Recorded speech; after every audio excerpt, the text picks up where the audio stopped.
திருச்சிற்றம்பலம். தென்னாருடைய சிவனை போற்றி, எந்நாட்டவருக்கும் இறைவா போற்றி. அனைவருக்கும் வணக்கம். இப்போ நம்ம பார்க்கக்கூடிய பதிவு என்னன்னு பார்த்துட்டிங்கன்னா, வாக்கிய முறைப்படி சனி பயிற்சி பலன்கள் எப்படி இருக்கும் அப்படிங்கிறத பார்க்கலாம். அதற்கு முன்னாடி நம்மளுடைய சேனலை சப்ஸ்கிரைப் பண்ணிக்கோங்க. பெல் பட்டனில் ஆல் அப்படின்னு சொல்லக்கூடிய பட்டனையும் கிளிக் பண்ணிக்கோங்க. அப்போ தான் நம்ம போடக்கூடிய அனைத்து பதிவுகளுமே உங்களுக்கு உடனுக்குடன் வந்துக்கிட்டே இருக்கும். சனி பயிற்சி அப்படிங்கிறது திருக்கணிதம், வாக்கியம், நிறைய பஞ்சாங்கங்கள் உண்டு.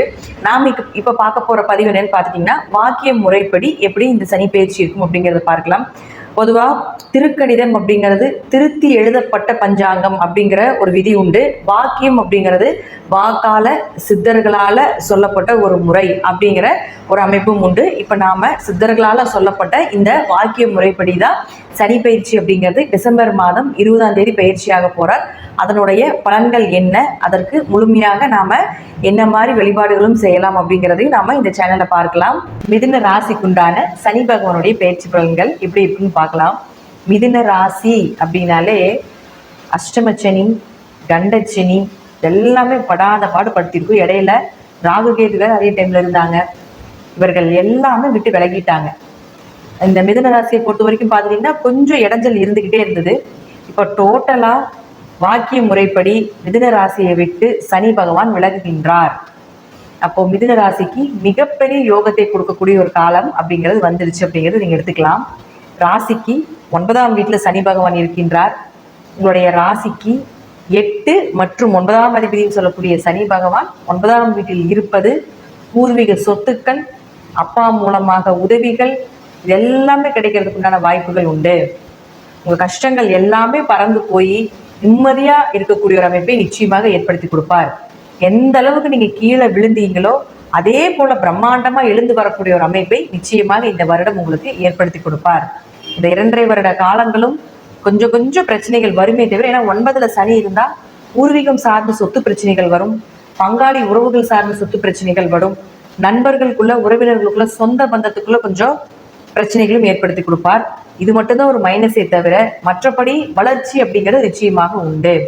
தீர்த்த யாத்திரை, ஆன்மீகம் சம்பந்தப்பட்ட அறிவு இப்பவே நிறைய கொடுத்திருப்பார். உயர்கல்வி சம்பந்தப்பட்ட ஒரு விஷயங்கள் இதெல்லாமே உங்களுக்கு சாதகமா வரக்கூடிய ஒரு அமைப்பு. கோவில் கட்டுமான பணிகள், ஒரு நல்ல குரு அமையறது, அந்த குரு மூலமாக உங்களுக்கு நல்ல ஒரு வெற்றி கிடைப்பது, இதெல்லாமே நிச்சயமா நடக்கும் இந்த மிதுன ராசிக்காரர்களுக்கு. இப்போ மிதுன ராசியை பொறுத்த வரைக்கும் 8, 9ஆம் அதிபதினு சொல்லக்கூடிய சனி பகவான் 9ஆம் வீட்டில் இருக்கும் பொழுது, ஏன்னா 8ஆம் வீடு அப்படிங்கிறது 7க்கு 2ஆம் வீடு. அப்போ மனைவிக்கு குடும்பம் அப்படிங்கிற அமைப்பு உண்டு. அப்போ அதுல கணவன் மனைவிக்குள் இருந்து வந்த கருத்து வேறுபாடுகள் இது எல்லாமே நிச்சயமா குறையறதுக்கு உண்டான வாய்ப்புகளும் ஏற்படுத்தி கொடுப்பார். அதனால பயப்படாம இருக்கலாம். பொதுவா இந்த மிதுன ராசியை பொறுத்த வரைக்கும் மன திருப்தி அப்படிங்கிறது இல்லாம இருக்கும். இப்போ நீங்க இந்த பதிவை பார்த்ததுக்கு அப்புறம் பார்த்தீங்கன்னா உங்களுக்கு நிச்சயமாக ஒரு மன திருப்தி ஏற்பட்டிருக்கும்.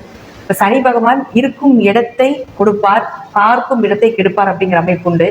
சனி பகவான் முதல் 3ஆம் பார்வையா உங்களுடைய ராசிக்கு 11ஆம் இடத்தை பார்ப்பார்.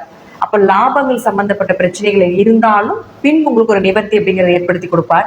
கொஞ்சம் கொஞ்சம் ஏதாவது ஒரு தடை தாமதத்தை கொடுத்தாலும் நிச்சயமாக உங்களுக்கு ஓரளவு நல்ல பலன்களை தான் நிச்சயமா கொடுப்பார். அடுத்தது உங்களுடைய 7ஆம் பார்வையாக 3ஆம் வீட்டை பார்ப்பார்.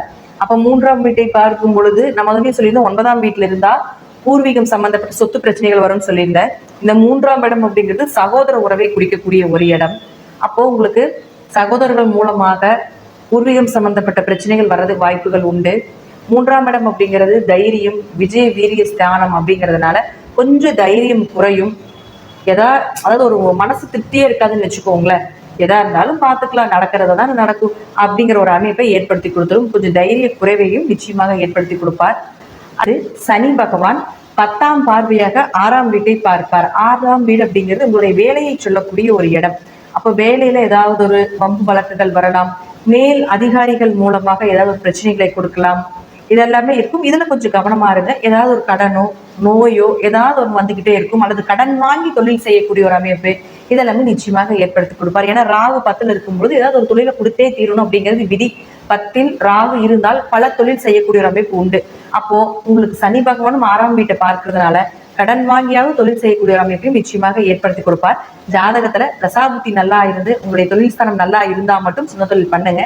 இல்லைன்னா சின்ன சின்ன பிரச்சனைகளை நீங்க இந்த உத்தியோகம் சம்பந்தப்பட்ட ஒரு அமைப்புல ஏற்படுத்தி கொடுப்பார். அதை நம்ம கடந்து செல்வது என்பது ஒரு சிறப்பான அமைப்பாக இருக்கும்.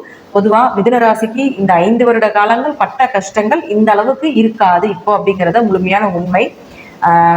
வேலை தடைகள் எல்லாமே இருந்தாலும் கூட பூர்வீக பிரச்சனை, அப்பா அம்மா பிரச்சனை, சொந்த பந்த பிரச்சனை, வாழலாமா, நாங்க நிறைய பேர் எனக்கு உயிர் இருக்குமா, நான் வாழ்வனா அப்படின்னு சொல்லி அழுகாத குறைய எல்லாம் பேசிட்டு போன அமைப்பு எல்லாமே இருக்காங்க. ஆனா அது எல்லாமே மறைஞ்சிரும். இது பெரிய அளவுக்கு பாதிப்புகள் இல்லை இந்த மிதுன ராசிக்காரர்களுக்கு. அதனால பயப்படாம இருக்கலாம். உங்களுடைய கஷ்டங்கள் எல்லாமே தூசியாக பறக்கக்கூடிய ஒரு காலகட்டங்களாக இனி வரக்கூடிய அமைப்பு உண்டு.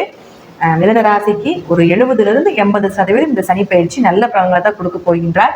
நன்றி. மீண்டும் ஒரு நல்ல பதிவுல சந்திக்கலாம். திருச்சிற்றம்பலம், தில்லையம்பலம், ஸ்ரீ நரசிம்மர் திருவடிகளே சரணம்.